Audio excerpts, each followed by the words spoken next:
Hi, I'm Jirah Morales. And I'm Oscar Maldonado. Our presentation is on neural substrates of spontaneous musical performance, an fMRI study of jazz improvisation. So just to give a general big idea and purpose of this study, prior research was analyzed and it showed that the perception of musical stimulus by the brain was only showed through neural images, but nobody really had ever researched the focus of how that brain activity is reacted when encountering those musical stimuli. So a definition of what spontaneous music performance is, so it's the use of a voice or an instrument, and it's the immediate improvisation of a musical element, so whether that's melody, rhythm, harmony, any musical elements that make up a musical piece or framework. And so one of the primary questions of the study was, how does spontaneous musical performance correlate to the neurocreative processes within the brain?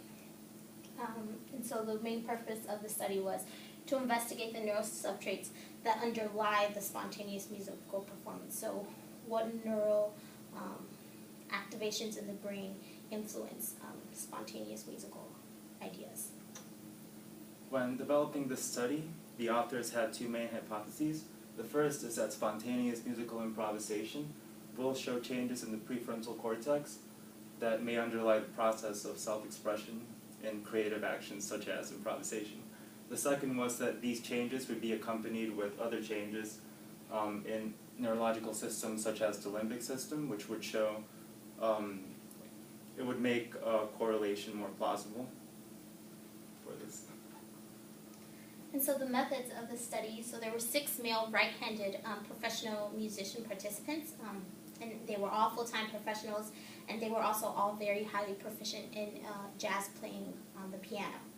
And they ranged between the ages of 21 to 50 years old, and all examinations were done through the fMRI.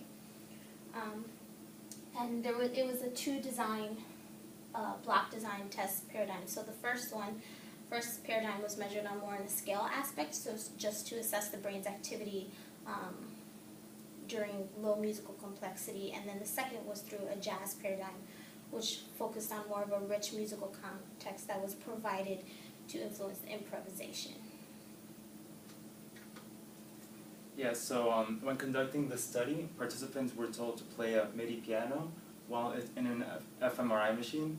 There's actually, in the additional materials, you'll probably see a link to this TED Talk by one of the authors, where you can see the process in action.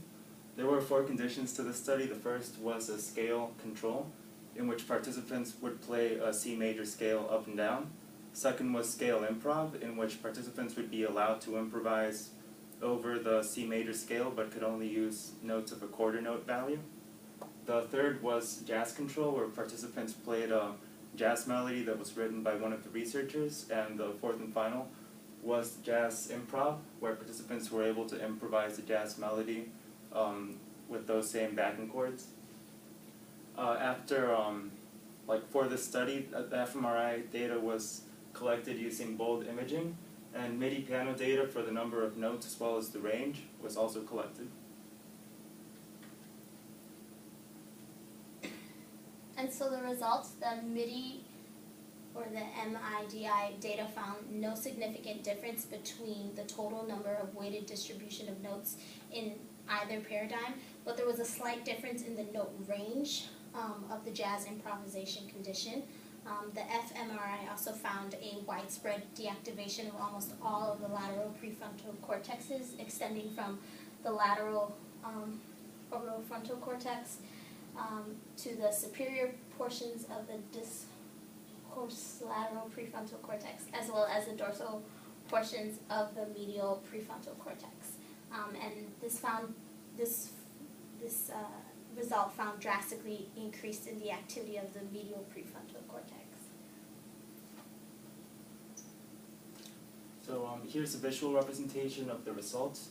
The parts highlighted in red are from the MPFC, or the medial prefrontal cortex, which saw heightened activity.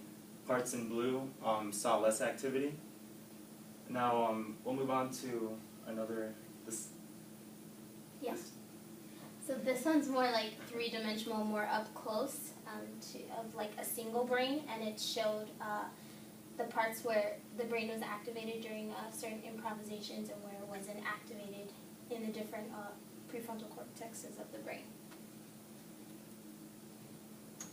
Now these results are interesting because the area of the prefrontal cortex that saw less activity is actually involved with self-regulation, self-monitoring, and the MPFC or medial prefrontal cortex, which saw more activity, has been linked to autobiographical parts of the brain or self-expressive parts. Now this pattern was present in both of the improv conditions, not only in the jazz improv, which suggests that the skill level of the participants may, despite this, we may be able to generalize it to improvisation as a whole. It also suggests that in order to be creative, the self-monitoring aspect of the brain must be toned down, which fits with some theories that were passed around, saying that creativity requires you to be willing to make mistakes. Thank you.